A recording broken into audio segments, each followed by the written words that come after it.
for Thursday night. Bible study in the park. Second Chance Ministries.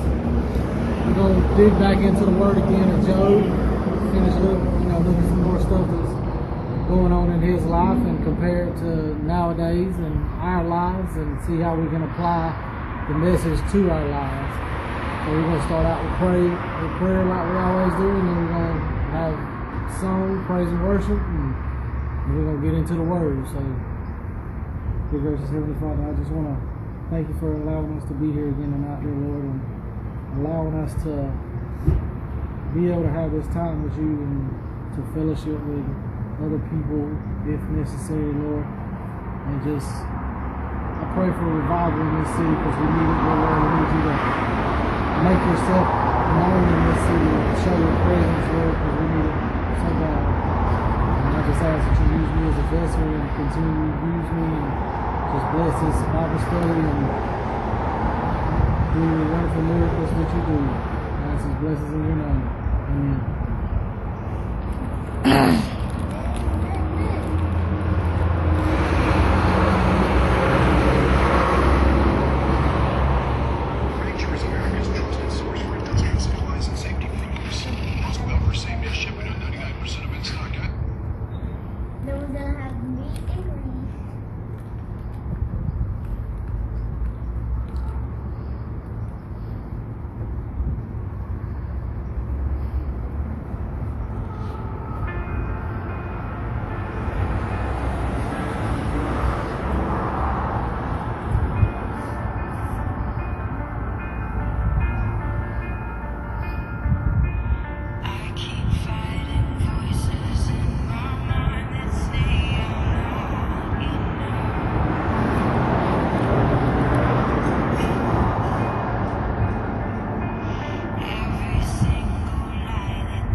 Job chapter 3 tonight.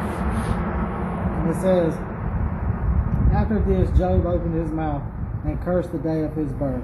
Job said, let the day perish in which I was born, and the night in which it was said, a male child is conceived. As for that day, let it be darkness. Let God above not regard it, and let not light shine upon it. Let darkness and the shadow of death claim it. Let a cloud settle on it. Let the blackness of the day terrify it. As for that night, let darkness capture it.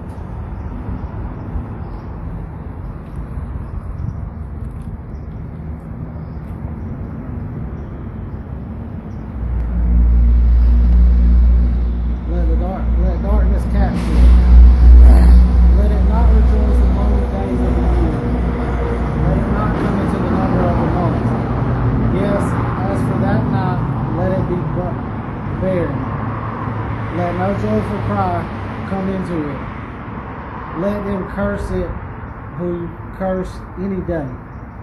Those who are prepared to rouse Leviathan, let its morning stars be dark. Let it look for light, but have none. Let it not see the rays of dawn, because it did not shut the doors on my mother's womb, nor hide trouble from my eyes. Why did I not die at birth? Why did I not expire when I came out of the womb? Why did her knees receive me, and why her breast that I should nurse? For now I would be laying down and would be at peace. I would have slept, then there would be rest for me. The kings and counselors on the earth who built ruins for themselves, or with princes who had gold, who filled their houses with silver. Or why was I not hidden like a stillborn child, like infants who never saw light? There the wicked will have stopped causing trouble, and there the exalted will rest. Captives will relax together. They do not hear the voices of the oppressor. The small and great, they are there, and the servant is free from his master. Why is light given to the miserable, and life unto the bitter in soul, who look for death, but it is not there, and they search for it more than for hidden treasures, who rejoice exceedingly, and they are glad when they find the grave. And why is light given to a man whose way is hidden, whom God has hedged in? For my sighing comes before I eat, and my groaning pours forth like the waters. For the things which I greatly feared has happened to me, and that I which dread has come to me. I am not at peace, I have no quiet, I cannot rest, and turmoil has come. So, what he's saying is, last week when we studied chapters 1 and 2, we understood that, everything was took for him. And then he was brought down with sickness upon him, and he had sores all over his body. Well, now, with all this going on, he feels like he's in the midst of turmoil, that he can't see anything coming out of it. That he's wishing he was dead. He wishes he was never born. And we get like that sometimes as Christians, because we feel like we're doing everything we can do. We're doing the right thing. We're out here witnessing for Jesus' name.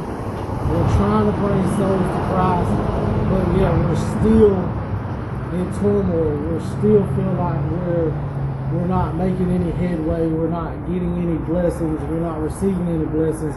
But God works from the dark to the light. He don't work from the light to the dark.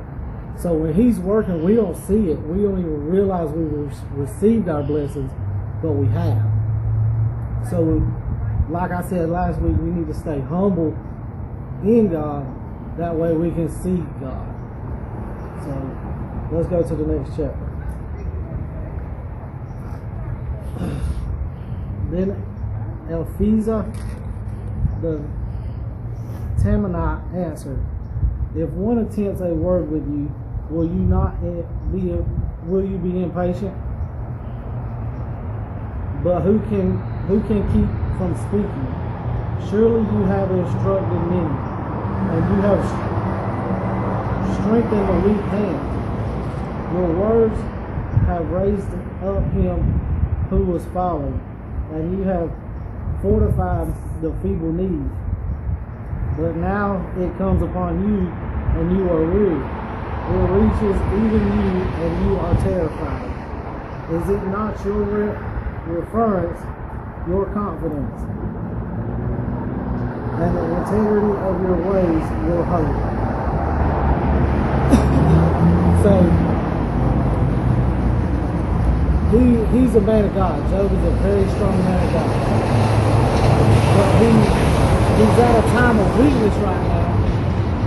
But he has friends, like I said, his accountability partner, that is telling him, like, you was the one out here raising God's name up. You was the one that was uplifting people. You was the one that was the weak hands, the ones that feel like they weren't doing anything. You was inspiring them to do something. You was preaching the gospel. You was doing what God wanted you to do. And we do that. But then we still feel at our weakest points that we're not doing anything good. And that's what I was saying is, God's working even when we don't think he's working. We just have to watch and pay attention and stay humble in him so we can see him and see his works being greatly done, even the little ones. So it says, "Remember now who being innocent ever perished, or where were the upright ever wiped out?" Just like I can see those who plow iniquity and sow trouble reap the same. By the breath of God they perish, and by the blast of his anger they are destroyed. The roaring of the lion and the voice of the fierce lion, and the teeth of the young lions are broken. Because when you are feeling down and you are feeling low at your weakest points, you still have somebody to inspire you, somebody to uplift you and bring you out of your desperation feelings. Because God's always with us. He's always going to be there. He's always going to keep us there. That's why we should have confidence in him and faith in his miracles.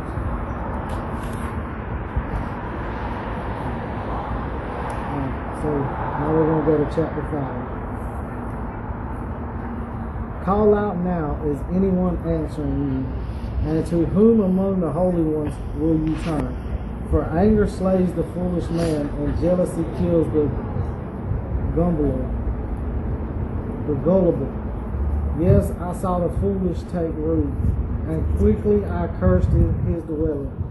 May his children be far from safety, and may they be crushed in the gate without a deliverer. Whose harvest the anger eats up, and takes their heat out of the thorn. And the thirsty comes to his well, for affliction will not come out of the well.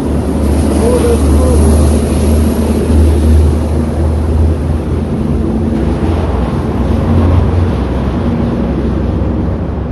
does trouble sprout up out of the ground, but man is born to trouble, as the sparks fly upward. Indeed, I would appeal to God, and before God I would set forth my case. Who does the great and the indestructible wonders without number?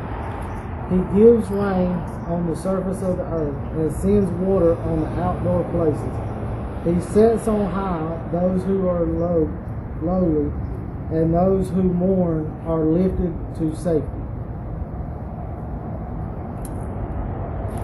He frustrates the schemes of the crafty, so that their hands cannot perform their plans. He catches the wise in their own craftiness, and the shame of the shrewd is swiftly stopped. In the daytime they encounter darkness, and at noontime they grope as in the night. But the needy he saves from the sword, from their mouth and from their hand of the mighty, so the helpless has hope, and injustice shuts her mouth. How happy is the man whom God corrects. Therefore do not despise the discipline of the Almighty, for he wounds, but he applies the bandage. He injures, but his hands also heal. In 6 crises he will deliver you. Even in 7 disasters he will not touch you. In famine he will redeem you from death, and in war from the power of the sword. You will be hidden from the lash of the tongue, and you will not fear violence when it comes.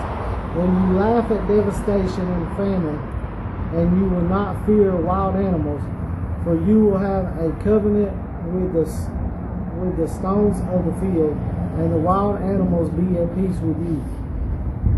You will know that your tent is peaceful, and you will inspect your property and find nothing missing. You will know that your offsprings will be many, and your descendants as the grass of the earth. You go to the grave in a full age, as stalks of grain are gathered up in season. Look, we have investigated all this, and it is so. Hear it and know for yourself. So, that's what I'm saying. Even though we feel weak and we feel broke down, God's still protecting us. He may take away from us. We may be injured. We may be all this, but He's the healer. He's the nurse that's going to put the bandage on us to heal us. He's going to keep us strong as long as we have confidence and faith in Him. We have to keep our faith and our confidence high. I mean, look at me. I'm sitting out here in the middle of downtown Waycross, Georgia, at a gazebo. People walking by, traffic. Satan's going to do everything he can to break me down, but I'm going to stand firm in God because I know God is at work in my life. He is bringing my blessings, and I'm going to be abundantly abiding to Him. This is what He wants from me. I'm applying it to my life. Job lost everything he had, but yet he still stood firm in God. He never cussed His name. He never blasphemed. He never done nothing. All he did was when he got to his weakest point, he wished that God would have never made him. But God has a plan for his life, and the further we go, the more we're going to see the revealing of His life, and we're going to continue to search in the book of Job and find out where God's taking him and what He's doing and how we can apply that to our life. And I just ask that wherever you're at, wherever you're from, pray for revival in your city. Pray for revival in your state, because we need revival in this country, because we're at an all-time low right now, and we need some healing in this country. We need some healing in general all over the world. We need healing, and the only way we're going to get it is through Jesus Christ. So that's another Bible study in the park, and I just want to thank y'all.